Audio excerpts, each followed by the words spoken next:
Welcome to vlog number 2, guys. And if you don't already know, I do play live casino poker at a competitive level. If you haven't seen vlog number 1, check out that one. Part number 1, sorry, not vlog number 1. Part number 1, check out that first. And I'm going to talk about this one. Kind of stretches on. And this is part number 2. We actually switched tables. We're at a different table now. Different setting, different game environment. This is a pretty loose environment right now. We got one aggressive young kid that's to our right. We got position on him. We're in between another player. So we pretty much have what they call the Jesus seat. We're one to the left of the Jesus seat. So we got like Jesus number 2. Amazing spot. And you know, this is definitely a situation to be in a poker game where you got a guy that's really loose, he's playing really wide, and he's aggressive, and he takes chances post-flop. So this is how you make money in a poker game, or not, because we kind of already talked about the fall. This is going to be our fall. But we're going to start it off with a rise first. Hand number 1. We got King 4 of diamonds. We're in the big blind, 200 in front of us, and 9-handed. And E2 decides to limp, M1 limps, and then the button, who's the crazy kid to my right, decides to ISO raise. He's been raising quite a lot, as I said before, so it doesn't surprise me that he wants to isolate these guys. So he raises to 10 bucks, which is a pretty damn small raise. Definitely shows like a weaker range of hands. Generally, if he's got something bigger, he wants to protect it, raise it to like 15 or something. So right off the hop, sizing tell. So now it folds to me, and I decide to put in the 3-bet to his squeeze, and I go to 36. Knowing that his hand is pretty weak, and I've been pretty snug. I haven't really done anything at the table, just kind of been sitting there. So it folds back to him, and yes, he does call because we have a hand. He decides to call in position. He's on the button, man. He thinks the button's pretty much golden. So King 7 10. 2 spades out there, King of Hearts, and I decide to c-bet 26. Okay, this is a pretty small bet, and this board either smashes him or it pretty much misses him, right? We kind of got to see where we're at, and I'm really expecting him to play. He definitely called pre-flop. He's got the button. He's young. He's aggressive. So, yeah, the whole thing. You know, the whole image is, we know he's going to play back. So he calls fast. Ace of clubs on the turn. I decide to check, and then he checks. Kind of a weird line, eh? 9 of spades on the river. I check. And now he decides to ship. So he rips on us when the spades get in. But that doesn't really make any sense. What kind of spades is he representing? And if he had a spade draw, you know, just the whole perception of this player is that if he's got a flush draw, he's going to want to play like 5th gear on the flop, and he's just going to want to pump it. Right? Try to get as much fold equity as he can, and then play for a turn card and then shove on the turn type of thing. Or at least bet the turn and kind of like shove the river. So when it goes check on the turn and he shoves the river, I don't know, man. Something just does not add up here. It just doesn't make any sense. Would he ever play an ace this way? Probably not. Would he ever play a straight? Come on, think about it. I think you guys know what I'm going to do. And I decide to call. And he's like, good call. He shows over pocket 6s. So we take that one down. That is the glory part of poker, you know, making those hero calls with a hand like King 4 of diamonds. Definitely shocked him a little bit. And he's like, oh, I knew you were weak. Well, I kind of was, but, you know, I knew that you were weak too. So, yeah. That hand kind of worked out for us. And it just didn't make sense. If things don't make sense, you really got to put the pieces together and just solve the puzzle. So, hand number 2. Now we got pocket jacks. We're in the big blind, 300 in front of us, and it's 9-handed. So, prior to this hand, I kind of, you know, lost a little bit, dumped a little bit here, and just things kind of didn't go my way. So, now we re-topped up. Anyways, E1 decides to limp, and it folds back to the button. Same kid, loose, aggressive. He goes to 6. He's trying to isolate. Really weak isolation raises. And I decide to squeeze to 36. And of course, he decides to call in position because that's the dynamic that we got going. Heads up to the flop. 9-7-5. Offsuit. And to a 3-better, that is not a great flop because I could have, you know, a bunch of Broadway cards. And of course, I don't really have top sets here. Like, I'm not going to 3-bet pocket 9s out of the small blind or the big blind too often. Sometimes I'm going to, but most of the time I'm not, because you're going to be out of position, especially playing against the guy that is going to take a flop. You kind of have like no fold equity, and there wasn't that much money pre-flop to squeeze anyways.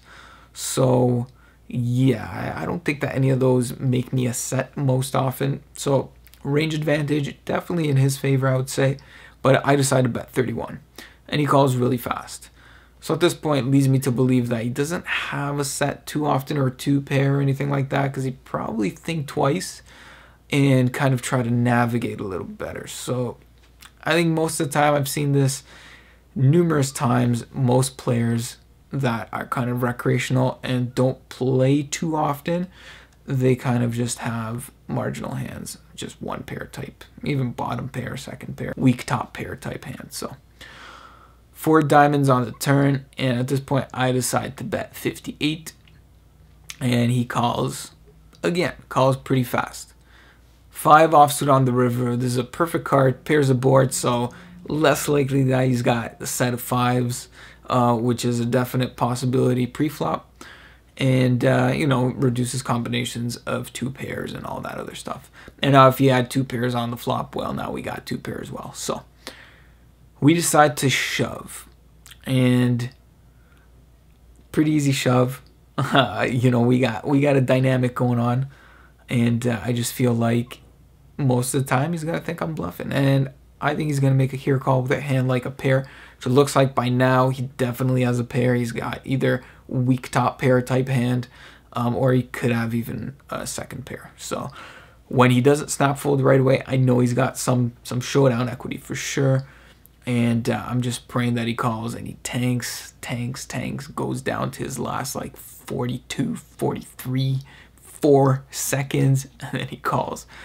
You know, 45 seconds, the time's out, and folds your hand. So he made the crying call, and 10-9 is no good. He had 10-9 of hearts. I think it's a pretty good value bet there. So let's talk about hand number 3, guys. This is the one that you guys have been looking forward to. This is where we're going to fall. And we get to play again, our favorite player, the young aggressive kid. We got pocket 8s, middle position 3, 600 in front of us. So pretty deep now, and we're pretty much effective about like 570-ish, something like that. So we're deep. E2 decides to open to 12, and he's a really nitty player. You know, in his like 70s. Okay, no offense to 70-year-olds, but most of you guys play extremely tight. And he's only got 130 behind. So, yeah, he's definitely short, but he gets called by the kid, and the kid flats him in middle position 1. At this point, we're deep with the kid, and we're going to call 2. See if we can bring, you know, a bunch of guys behind, because the whole table has just been kind of calling, and nobody's really been raising or 3-betting or squeezing besides me and him. We're the only ones that are getting to work. I call, the small blind calls, and so does the big blind, and then we go 5 ways to the flop, guys. We flop 8-4-5. 2 spades out and a club, so we pretty much got the second stones. What are you gonna do? Never folding this hand, and we're definitely going to the river. So see what happens. E1 decides to bet, and he bets 15, which is a super odd size. I mean, the pot's like big right now. I don't know why he's betting 15 bucks into 60. It just doesn't make any sense. Anyways, he goes 15, and then he gets raised by the kid. Kid goes 32. Really odd here. Now, what I want is kind of like a back raise to happen, or a 3-bet by the initial raiser, because he's only got, you know, another raise to put in on the flop. So I'm imagining that if he's betting this flop here, and he's going to want to just isolate and get it all in with his overpair, which is most likely what he's got, because that's just the nature of the game. He's really tight. So I want him to shove back, but it folds back to him, and instead he just calls. So it's 3 ways to the turn. Not the result I wanted, but at least the turn is good. 3 of clubs on the turn. This card's pretty safe. E1 decides to shove, and our friend decides to flat. And it's pretty evident that he's on a draw here. He's definitely on a flush draw, and we don't want to let him get there for cheap. So I decide to bet the pot here. I raised to another like $300, like $360, and that leaves me like 200 and change behind. So he's got to play his whole stack if he wants to see the river. Now he's like, hey, I got a huge hand. I don't think I can fold. And he thinks and he thinks and he thinks. And he's like, man, I got to call. And he shoves. Like, I'm thinking, I don't know, is this a speech play? Is he doing it with the nuts? I don't know. I don't think he would have said that with the nuts, but you never know. So anyways, I had to snap call. And he flips over ace-6 of spades. So he's got an up and down with a flush draw. We got a fade. Few outs there. We got about 66% to win this hand, guys. 66. King of spades on the river, guys. Oh God, I want to know why? Why? Lord, I wish I could understand. And we just lose a $1,200 pot. And I won 2 with a massive hand. I think he should have folded on the turn there, but you know, in the long run, we want that call. We want to play these big pots, and that's kind of what boosts your win rate. Like, you got to win these huge pots to have a good win rate.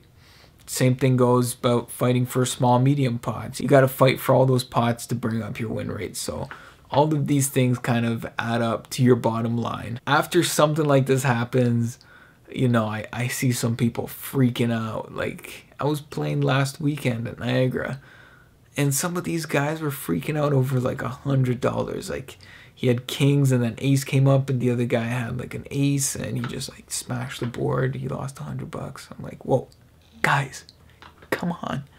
If you're getting mad over, you know, like $100 or something so silly, it's just, maybe you gotta control your mind, or just poker's not for you. But you know, we obviously want to keep as many people in the game, and yeah, just don't go, you know, crazy. As you guys are poker players, man. You are poker players.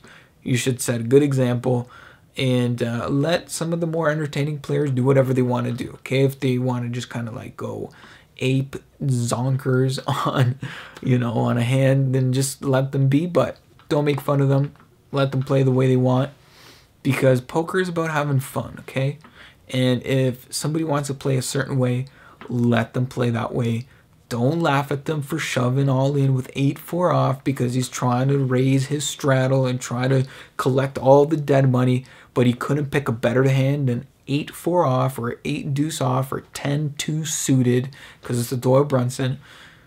You know, just let these guys be. So after that, yep, still down. So the challenge, we're down for the challenge, but stay tuned for the next vlog. Next vlog is in Niagara. Hopefully you guys like this one, and I'm going to catch you on the next one. And if you haven't subscribed, man, there's so many of you watching this. Like 85% of the people watching these videos have not hit that subscribe button. You know where it is? It's that little red button. Hit it. Helps a lot. Keeps me motivated. And if you do, if you please do, hit that bell button. That's going to send you a notification. And yeah, you're going to get notifications right away. You're not going to skip a beat. So, all right. See you guys.